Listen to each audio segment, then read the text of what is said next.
Hello? What were you doing in my mouth? Huh. That's a worry. You're just in time. It's BlogalongaBoldly. Run credits! Oh wait, that's me.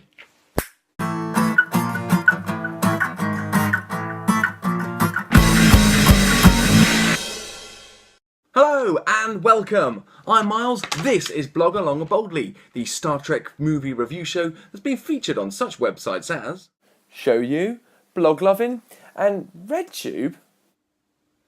So, episode 6, The Undiscovered Country, directed by Star Trek II The Wrath of Khan's Nicholas Meyer, and also released in 1991, the same year that Nirvana released their legendary album Nevermind. I don't know why I mentioned it, to be honest. The only thing that actually connects the two is that on the promotional material, both feature prominently the image of a complete dick. Sorry, I don't mean to keep having a go at Scotty. I really don't. It's just this film does 3 things wrong with the character. Firstly, he's in it. Number 2, he's invited to dinner. Yeah, good luck to anyone getting seconds that night. And 3, of all the people to send up to stop the assassination when they beam up, it's him. They send him up a flight of stairs. Seriously? And if you think I'm being sizist, you're right. I'm also about to be a bit ageist too. Sorry. Seemingly filmed entirely in wrinkle vision, the elderly crew's ragged appearance had me absent-mindedly reaching for my iron during several particularly harrowing close-ups. Ageism. I'm kidding. I actually really do kind of love this film. Show my hand a bit early, but who cares? Let's have a plot summary.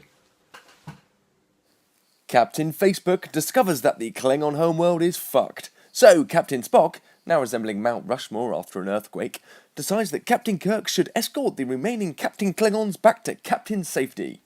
But as we all remember, Captain Kirk isn't especially fond of Klingons. After all, those Klingon bastards killed his son!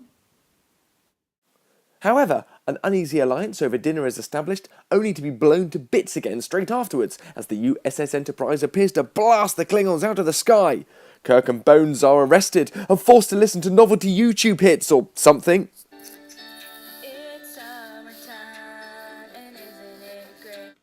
Now, there are many reasons to like this film, not least of all because it addresses Kirk's racism, which frankly was getting a bit annoying. Getting a bit annoying.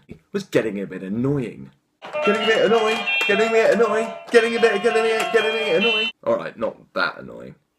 In fact, it's this film that proves just how tolerant of other races Captain Kirk can be, by showing him blowing up a ship full of Klingons and arresting a black man. Alright, I'm being a bit facetious, but if we are picking up on plot holes at this point, it's probably time to pick apart the murder mystery aspect, which it doesn't really work. Is it tried and trusted characters such as Uhuru, Chekhov, or could it be Kim Cattrall, the hitherto unseen Vulcan woman who's not even Slavic? Send your answers on a postcard to No Fucking Way, Wood Lane, London, W12 7RJ. And of course, if I'm being really pedantic, I could also point out that the main villain's plans, the humans and the Klingons, they have to work together to prove that humans and Klingons can't actually coexist peacefully. But they almost achieve their aims by working together. Anyway, I'm not going to point any more flaws out because it's time for... Awesome sauce! This is like totally awesome sauce!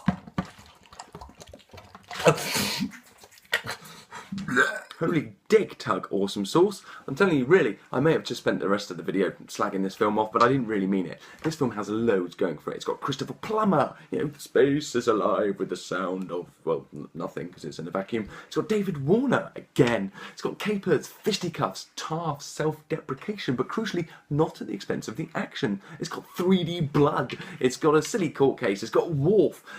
It's got Nicholas Meyer, who knows exactly when and where to put a camera to accentuate the action, and when, of course, when to draw it back out to show the awe-inspiring landscapes. This film has a purpose. It's got a clear-cut objective. It's got to clear the heroes' names. It's got to save the prayers and forge the alliance between humans and Klingons, which we knew was coming because Star Trek The Next Generation was already on air by the time this film was out. And it all does it with a dignity and a pathos and good humour. I really like this film. It gets an 8 out of 10. It probably would have got a 9 had Wrath of Khan already got that, so it's just got to get one less. But great film, really, really good film. Star Trek 6, The Undiscovered Country. And of course, it is the last featuring the original cast, which I have celebrated here by having a Hello Kitty balloon, which I stole from my daughter, which I've drawn on Spock the other side. I forget why I did that now. Didn't really do much. But anyway, so thanks so much for joining me. Next time we are on to new pastures. We are going next gen. So, in the words of Spock, live long and if you fancy the Jonas Brothers, cover your belly.